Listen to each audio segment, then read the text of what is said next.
There are changes and updates coming to Walt Disney World Resort hotels, including transportation. Let's dive into the details.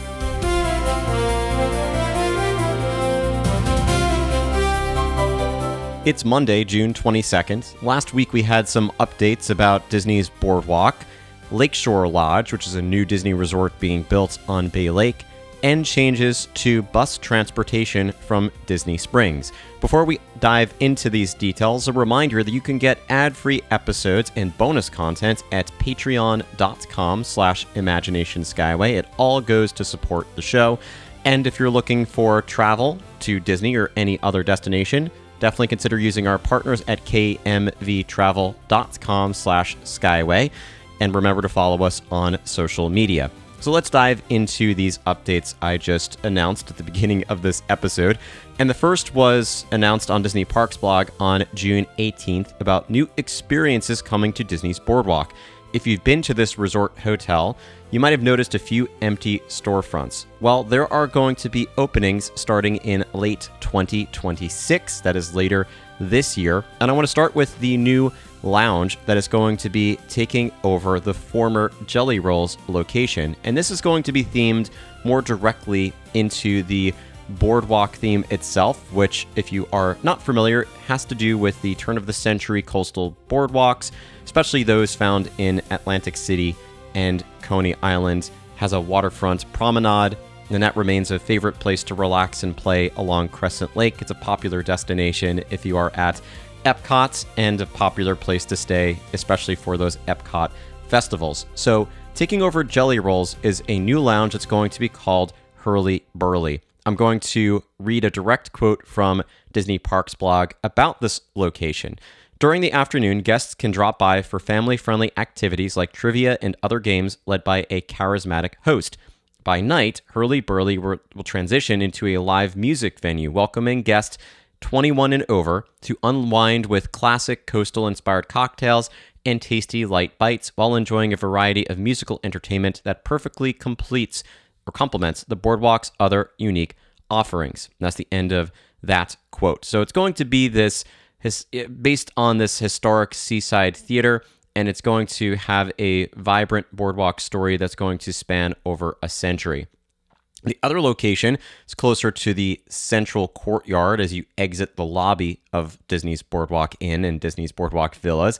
And that location is going to be a new shopping experience called Basin. You're probably familiar with this soap venue. They are found at Disney Springs and Disney's Grand Floridian. Well, they're going to add a new location to Disney's BoardWalk.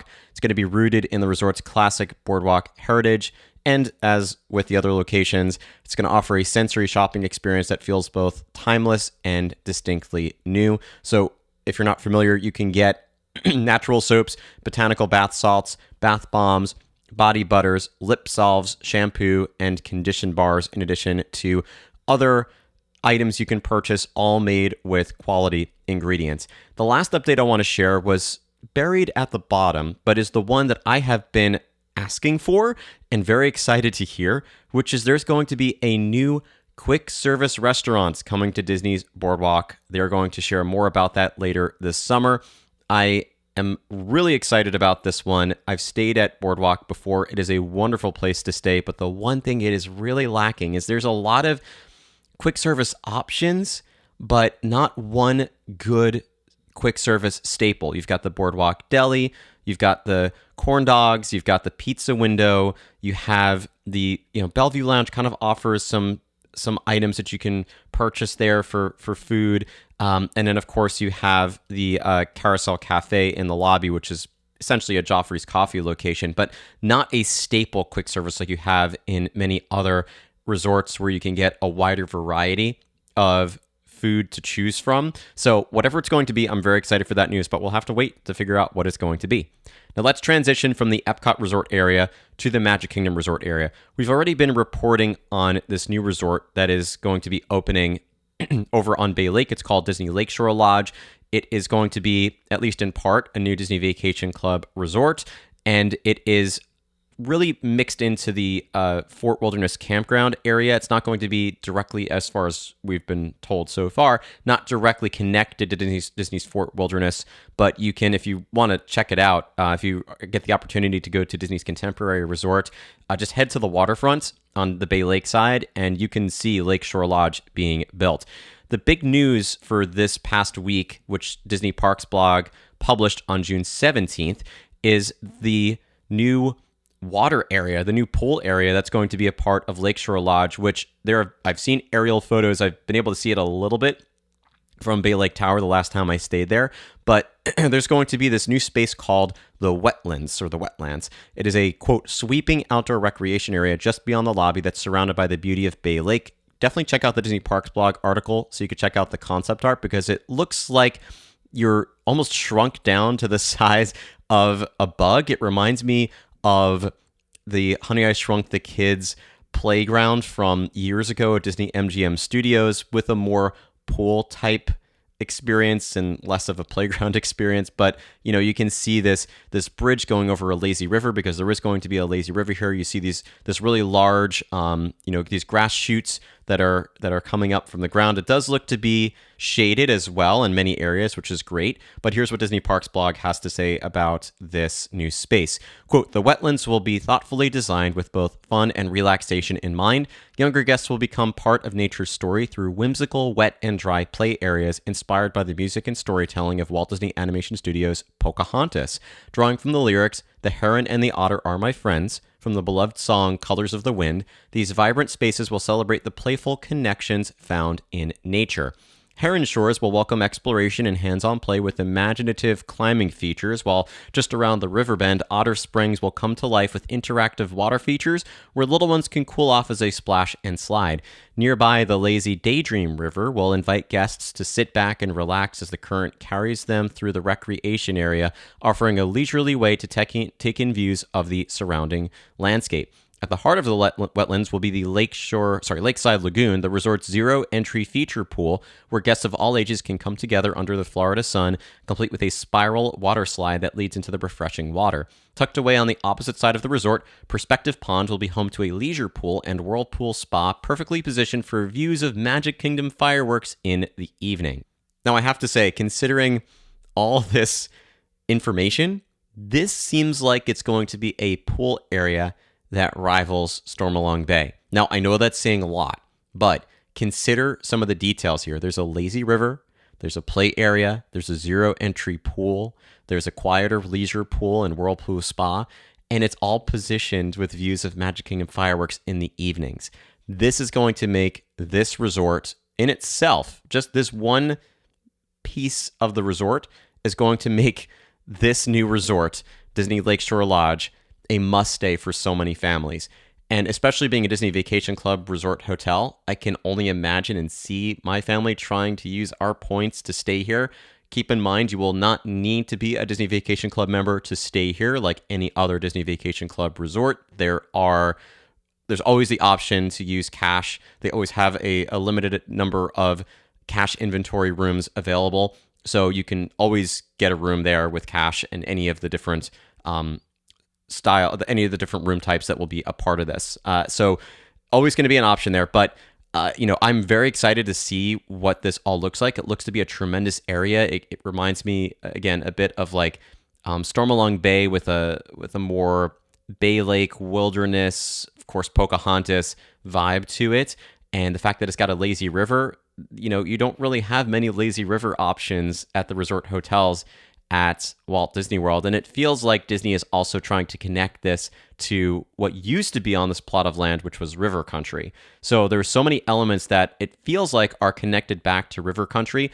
And they're also taking feedback from guests about the experiences they enjoy in a pool or in a recreation area. And just looking at the concept art, it looks like it's going to be very popular and will be a major reason to stay at Disney Lakeshore Lodge. Now, the last piece of news I want to share has been controversial, but I will give my take on it. I'm sure I will get a lot of comments and emails about this, but I'm going to share it anyway. So starting June 28th, 2026, that's this upcoming Sunday, there's going to be a specific change to bus transportation at Walt Disney World.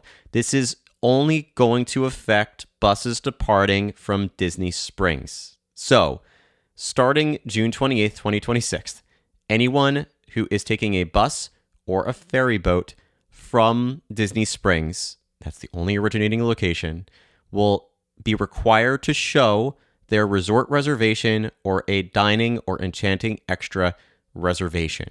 That means if you intend to park at Disney Springs as a local or staying off property, whatever it might be, and then take bus transportation to the resorts, you will need to show that you have a resort reservation or a dining reservation or an enchanting extra reservation. Essentially, you need to have a reservation of some kind at that resort in order to board the bus. Now, you're probably thinking to yourself, well, then how am I going to resort hop? What Disney is, I think, trying to do here is to stop locals from following this trend. And it's not just locals. I don't want to just give a shout out to or like blame locals living in Orlando, because there are tourists who do this too, who will, and in fact, I know of, families that have done this before. You'll park at Disney Springs for free and then take the bus to a resort, or the ferry boat to a resort, to resort hop, or you'll maybe even go beyond that. And especially if you are going later in the day, take a bus to the theme parks and then circumvent having to pay for parking at the theme parks if you don't have an annual pass, or if you're not staying, of course, if you're staying at a Walt Disney World Resort hotel, you're probably not doing this.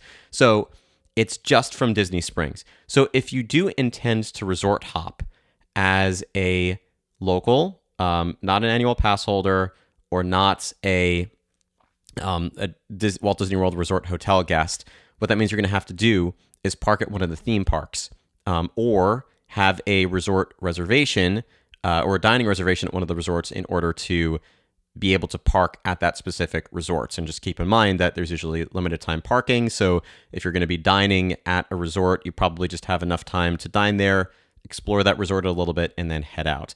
So it's important to keep in mind that you still can resort hop as a non-resort guest, as a local, but in order to do so, you will need to park at a theme park. So Magic Kingdom, Epcot, Disney's Hollywood Studios, or Disney's Animal Kingdom. Now, I know some fans are up in arms about this and really see this as Disney sort of nickeling and diming and trying to crack down, but I really see this as being an improvement, because I don't know how many people are really doing this. It's really hard to tell. I don't have that information in front of me, but it does limit parking availability in some way, at least, for people who are actually going to Disney Springs. So it impacts the local vendors at Disney Springs, because there might be people parking at Disney Springs who are not intending to shop there or intending to dine there. So it does impact the local vendors. So keeping the parking open for people who actually intend to just go to Disney Springs, it's going to be a benefit for those vendors. It's going to be a benefit for the proprietors who own the restaurants there.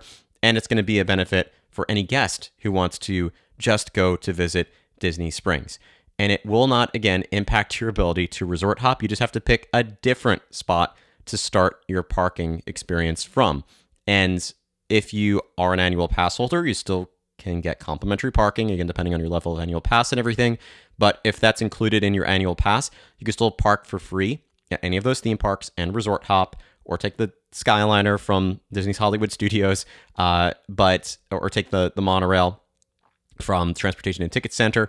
But you will need to, again, have a reservation at a resort, or a dining experience, or an enchanting extra reservation for the specific resort hotel you're going to from Disney Springs itself. So if you have specific thoughts, of course, feel free to leave them in the comments. I could totally understand why Disney is doing this, and I never noticed myself having any particular issue. But that's because I generally stay at a resort hotel. I don't really park at Disney Springs, so I don't know what the experience has been like for anyone who's been attempting to park there. Anyway, that's the news for this week. Share your thoughts and questions and comments in the notes of this episode. Remember, again, that you can get ad-free episodes and bonus content at patreon.com/imaginationskyway. Plus, it all goes to help support the show. And you can book your next Disney reservation. I recommend doing it with KMV Travel. at kmvtravel.com/skyway. Thank you so much for listening to the show, and remember, as always, to keep moving forward.